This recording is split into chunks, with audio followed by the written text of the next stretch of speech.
Pete. I'm done running.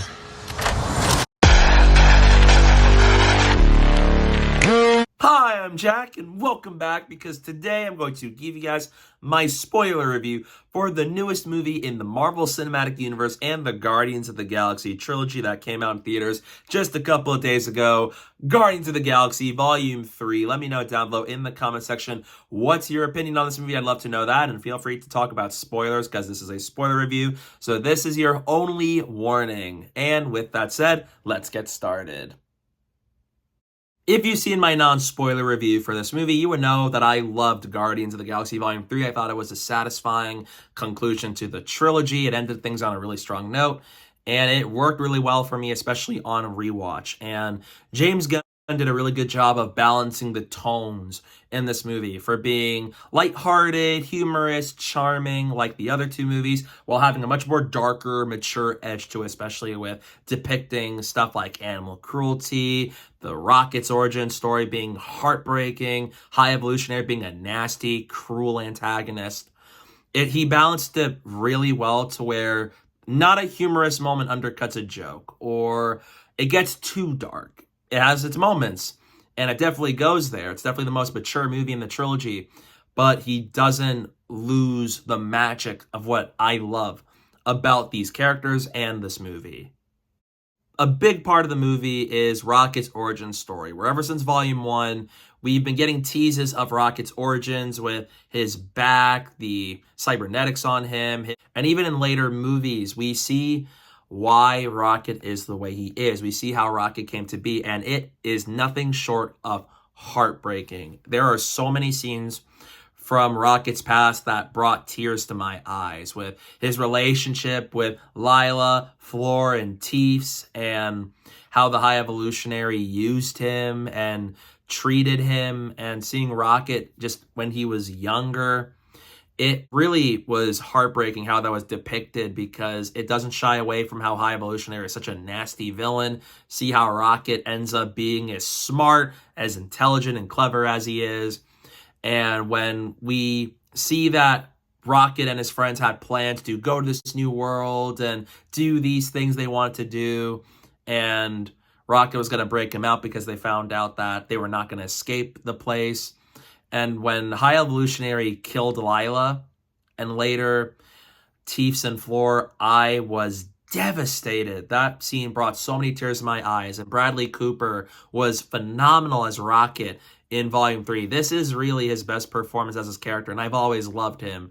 And Rocket gets a lot of focus in Volume 3. And it's just heartbreaking seeing his origin story play out in 3. And the movie has a sense of tension, because all this started because Rocket gets severely injured by Adam Warlock. And I did not expect Adam Warlock to come in and fight the Guardians pretty much right off the bat. And there's stakes, there's tension. We know what the goal is, and that's to save Rocket.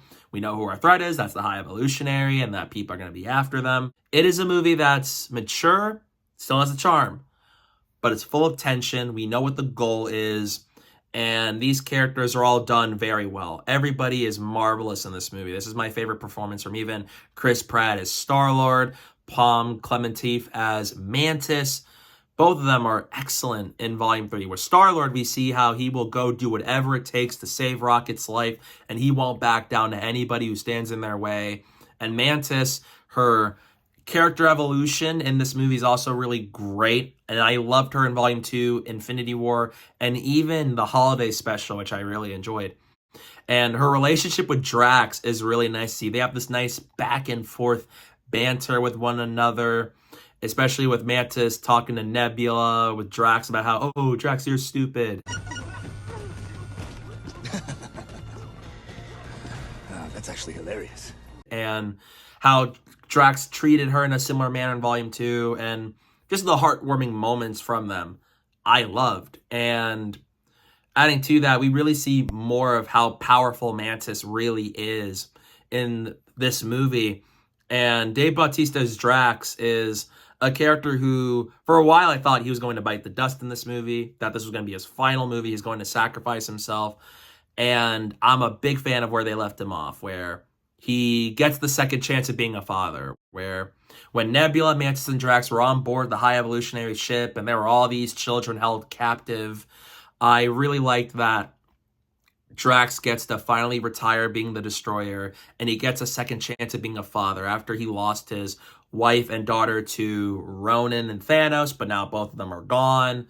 And Drax finally gets a second chance, and the movie is about second chances for a lot of characters, especially Adam Warlock, when Groot saved him rather than leave him there to die earlier. And these are really good themes where, despite a lot of the darker, mature themes, it still has the themes of acceptance, growing up, second chances, redemption. I like a lot of these themes, and this movie does that very well. And the way it utilizes all the characters, I'm a fan of. Even Nebula is at her best in this movie. I loved her in the Guardians movies. I really liked her in Avengers Endgame. Guardians 3 shows how much Nebula has changed, where she went from being someone who was going to help destroy planets with Ronan to being a full-fledged member of the Guardians of the Galaxy. And because in Endgame, Rocket and Nebula were the only survivors, and that both of them had to rely on each other for 5 years, that it really brought a tear to my eye when Star-Lord and the crew saved Rocket and Nebula finds out about it and she cries. And I love Karen Gillan's performance as his character, just seeing how much her character's evolved over the years. It was a really satisfying journey for Nebula. And I thought Volume 3 did that really well alongside characters like Star-Lord, Gamora, Rocket, Drax. Groot is awesome in this movie. I love his design. How this Groot starts to act more like the original Groot did. And just when he was alongside Star-Lord, I thought that was really good. And then adding to that, Gamora was something I was really curious to see. This is the 2014 Gamora because the original one was killed in Infinity War, and I was curious to know what it would have been like for James Gunn to have had to write the script knowing that the original Gamora is dead and now there's the 2014 one. He does that really well. Rather than get Star-Lord and this Gamora together, just like the original Star-Lord and Gamora got together, I really liked that they used this Gamora as an opportunity to show how she's now in a new place in the galaxy. She never formed the Guardians, and she was with Thanos, but now she gets the chance to be a Ravager, but also to show that Star-Lord can officially move on from the death of his Gamora. Because throughout the MCU after Infinity War, he has been broken by it, shown in the holiday special, especially in the first half of this movie. And I really like how they use the relationship between those two to show that this is not the Gamora he knew. And she is still a tough, fierce character. And I love how she went from being someone who just wants to get the job done in the way she sees fit, even if it does not align with how Star-Lord and the other characters do things, that she starts to warm up to these characters as Volume 3 goes on. And where it leaves off with her, I was satisfied with. It doesn't bring Star-Lord and this Gamora together romantically, but rather Gamora goes off with the Ravagers, accepts that that's her family, that's where she is needing to be at, and Star-Lord accepts that that Gamora is gone and finally came to terms with it. I thought that was beautiful, and I loved the scenes between Chris Pratt and Zoe Saldaña, once again in Volume 3. And Adam Warlock is a character I've seen a lot of mixed reception for, but I really like him. Will Poulter is really good casting. I liked him a lot as Adam, and even the scenes of him flying through locations, especially on Counter-Earth when it was being destroyed, really gives me a lot of optimism to see James Gunn direct the flying scenes for Superman when he directs Superman Legacy, which really makes me more excited after this movie. And his comedic timing at certain lines like "Don't be rash" and "Blurp" and just the things he does in the moment, I really like. And although he is underutilized compared to a lot of the other characters, because there's a lot of things happening in Volume 3, I was satisfied with what this movie does with Adam Warlock, especially how he goes from trying to kill the Guardians of the Galaxy, and Groot saves him and he gets a second chance, and he ends up saving Star-Lord when he was out in space looking like he was about to die. And he becomes a new member of the Guardians for this new roster. And I really hope we see more of Will Poulter as Adam Warlock in the future, because there's a lot of cool things I want to see, and to just see what the potential for him in the MCU could be. The sequence with the Guardians on the Orgosphere is hysterical, with the jokes about all the characters are able to hear the conversation between Star-Lord and Gamora, to Gamora having a really different way of doing things compared to Star-Lord, and how the person that Star-Lord was describing to 2014 Gamora sounds more like Nebula. It's a really funny movie when it needs to be, and it never undercuts the tension or the darker tone. And especially when they're on Counter-Earth with Drax trying to lay down on the sofa and the couch. And even later on in the movie, when Star-Lord tells the characters how it's like, oh, this isn't a trap, it's a face-off. That even gets paid off in a way that I actually did not see coming. And I actually liked it even more when I thought about it more, because Gamora rips off the High Evolutionary's face in the climax of this movie. And Star-Lord keeps saying, every time people say, like, oh, it's a trap, it's like, it's a face-off. And I thought that was really great. And the dynamic with Star-Lord and all these characters is really good in this movie. Every character, I really liked how they were handled and utilized within the story of Volume 3. And even adding to that, this movie also has a really good climax where everything comes to a head. There's more dangers. They're now on the High Evolutionary ship, and Nowhere is now in contact with the ship of the High Evolutionary and High Evolutionary's minions and all that. There's a lot happening in the third act, but it is satisfying nevertheless. We have an epic one-take action sequence with the Guardians all together at their full power, where rather than run away and get away from the High Evolutionary, Rocket says, I'm done running. And the Guardians have an epic hallway fight that is one of my favorite action sequences in the MCU. With the visual effects, the characters, everyone gets something to do. No sleep till Brooklyn goes crazy. No sleep till Brooklyn! In that sequence, it is awesome. And I do love the score and the soundtrack for Volume 3. It's very good. It's memorable. Once again, James Gunn's a master of needle drops and selecting songs for a scene. And it shows once again Volume 3. And Kraglin gets payoff with the running joke between him thinking Cosmo's a bad dog and him finally using the Yaka arrow given to him by Star-Lord after Yondu's death in Guardians 2.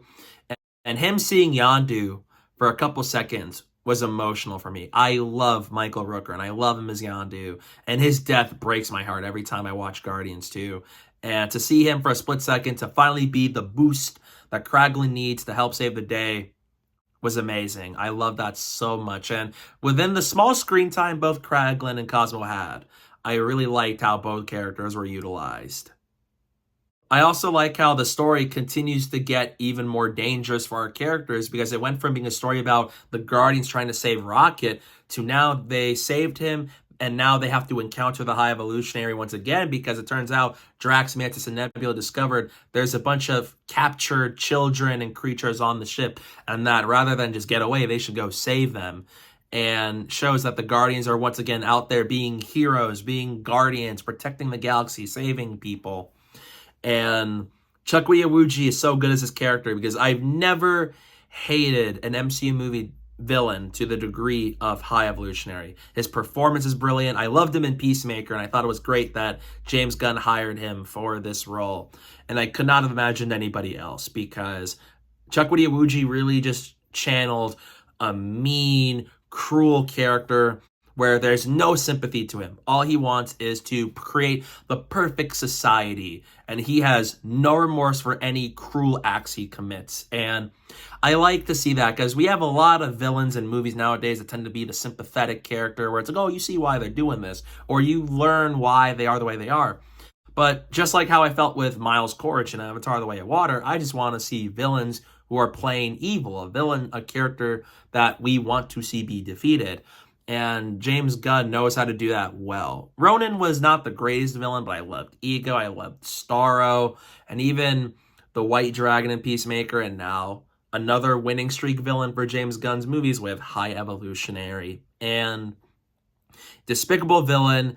And I like that he was a different kind of foe because of his ties to Rocket and because of the fact that even though he's powerful, he's definitely someone who's intimidating and a character that I just wanted to see fail. I want to see the characters triumph over the High Evolutionary. And it was just satisfying that rather than killing him, that Rocket decides to finally embrace that he is indeed a raccoon, which paid off the jokes of he's not a raccoon. And I thought that Rocket deciding to just have them let him just live on that ship as it destroys itself, where they free everybody, they free the people, they free the creatures and the animals. And rather than kill the High Evolutionary there, Rocket shows why he is better than him and has that Batman mentality of, if I kill you, I'm no better than you are, and that I'm a guardian of the galaxy. Super satisfying. All the characters get a shot at the High Evolutionary in the third act, and it was a really satisfying way to defeat the villain, where after all the cruel things he does, there's no reason for the characters to just let him live. But the reasons they gave us is satisfying nevertheless, and how they depict the villain, I love. Show how much of a threat he is, I also really like. And the way the story wraps up, the conflict with them, I was also a fan of. Even after my 2 viewings of this movie, I learned details about Guardians 3 that makes me like the movie even more. Where in the end of the movie, when Star-Lord decides he's going to leave to go to Earth, and Mantis is going to go off and be her own person, and all the characters had one more scene with each other, and Groot says, "I love you guys." That's more of, now we are welcome to the Guardians. Us, the audience, can finally understand what Groot was saying, because we've spent all these years with these characters, that to finally have Groot say, "I love you," where we now understand what he was saying. I won. It's heartfelt, and I loved it a lot, especially because scenes before that, Gamora and Groot had a final scene with each other, and Gamora spent most of this movie like, "Oh, I don't understand what Groot is saying." And it feels like she finally picked up what Groot was trying to say. And having Groot say, "I love you guys," in that final scene with the Guardians together, it was beautiful. This is one of the most emotional and saddest movies in the MCU. There are many points in this movie where I was afraid for what was going to happen. With Rocket being severely injured, it led me thinking like, oh, is he going to live? Is he going to die? And I was always on the camp that he was going to be okay. I thought he was going to be alive in the end. But there is a scene where they got the kill switch. They got the code. And Star-Lord, Groot, and Gamora go back to the Bowie. And they're trying to save Rocket. And it looks like it was failing. And I was tearing up inside. Like, I love Rocket. Don't lose him. And I need him to be okay. And Rocket sees his friends in the afterlife. And Rocket looks like he was about to go with them until Lila stops him, was like, "But not yet. There's still more you have to offer." And then Rocket just gets revived. And that hug between Star-Lord, Rocket, and Groot was so touching and sweet that it reminds me why I love these characters in the first place. And I just could not imagine a better story or a better way for this movie to have ended than the way James Gunn was able to do that with in Guardians 3.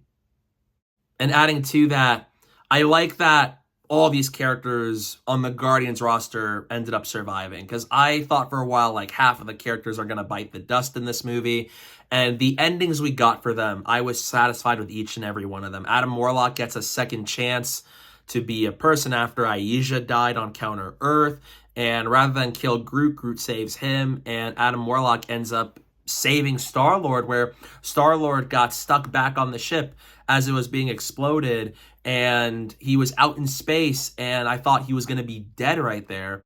And then Adam Warlock comes in, and they recreate the creation of Adam art by Michelangelo, which I picked up on. I thought that was really great.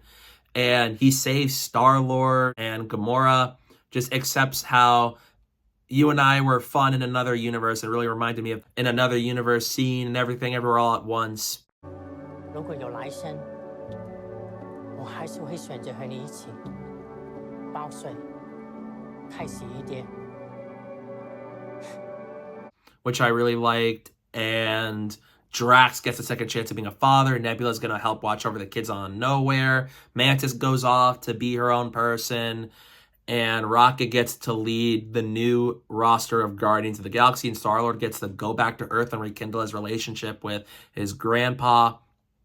Beautiful ending. I absolutely love that, and I'm happy that's the route they went rather than killing off some of these characters, because they would have made the movie come off as more depressing, and this ending felt more satisfying. It gave me that Return of the Jedi, Return of the King-esque ending where I was in joy. It ended on a note where it's like everyone's okay. They stopped the High Evolutionary. They saved the galaxy again. And the bond these characters have will never be broken, even if the roster is done for in the aftermath of this movie. And having them all dance at the end, I thought was beautiful. It was heartwarming. And it pays off so many things about the series where Drax fell in love with his wife because he didn't dance and neither did she. And every time he sees Groot trying to do something, Groot would stop dancing. And Drax would talk about how, oh, I don't like dancing. And Drax finally gave in and danced with everybody as everyone else was dancing around him. And so as Nebula, Rocket is now someone who's moved past the pain. He has accepted it and overcame the struggles and his tragic past with the High Evolutionary. And he's happy and smiling. And it made me really tear up because it's an ending where it really left me emotional, but in a joyful way. And I absolutely love that, where they save the day, they save the people, and just everybody is in good spirits in this movie. Where even if the Guardians of the Galaxy roster has come to an end with Volume 3, the way this movie ended left me on such a joyful note. This ending is the most definitive ending with finality that I've seen since Avengers Endgame, where other movies afterwards have the kind of ending, except for like maybe Black Panther Wakanda Forever, where it ends, but we have a feeling we're going to see them again later, or it sets up a sequel like Ant-Man the Wasp Quantumania does with Avengers the Kang Dynasty. This one feels like an ending. It feels like the story is over, the roster is over, and now there's a new group of Guardians, but most of these character stories have wrapped up. Drax, Nebula, Mantis, and the two end credit scenes in this movie were the first one being Rocket, Groot, Kraglin, Cosmo, Phyla-Vell, Adam Warlock. They're on a planet and they're going to go out and defend the galaxy, and they play Come and Get Your Love, which I thought was nice to utilize that song again and to show like there's a new roster of Guardians and that Rocket's the leader.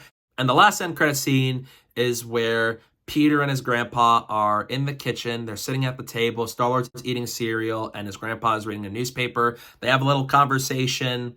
And I love the little reference in the newspaper about Kevin Bacon abducted by aliens, which I thought was funny, paying off the what happened in Guardians of the Galaxy Holiday Special. But once that ended, it plays The Legendary Star-Lord Will Return.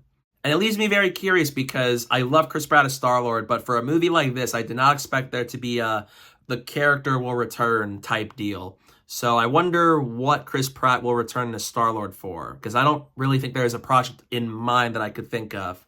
Whether it's a Star-Lord solo movie or if it's going to be in another upcoming project, who knows? But I didn't expect it, but I'm curious to see what's next for him because I love him and I will go see whatever he has next as Star-Lord, because the movie has a definitive ending for the characters, one that's heartfelt, joyful, has a lot of emotion to it and stakes, but it was beautiful nevertheless. So for a movie based off of ending the trilogy and the story of the Guardians of the Galaxy ever since Volume 1, which was a fantastic movie that I loved, this movie did everything I wanted to and so much more. It wrapped up the characters on a really beautiful note, and it just solidifies this trilogy as one of my favorite comic book trilogies of all time, but one of my favorite trilogies ever in film history. So love these movies, love these characters. I love what James Gunn was able to do with Volume 3 and solidifies why not only do I love Guardians of the Galaxy Volume 3 and that it's one of my favorite movies in the MCU,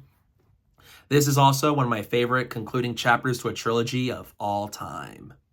So yeah, that's my spoiler review for Guardians of the Galaxy Volume 3. What are your thoughts on the movie? Let me know down below in the comment section. I'd love to know your thoughts on it. And feel free to spoil away because this is a spoiler review. And stay tuned for some upcoming videos I plan very soon. And don't forget to follow me on social media. My username is down below at the bottom of the screen and in the description below. So please go down while you're at it. And thank you guys so much for watching. And don't forget to hit that like button and the subscribe button. And stay tuned for more.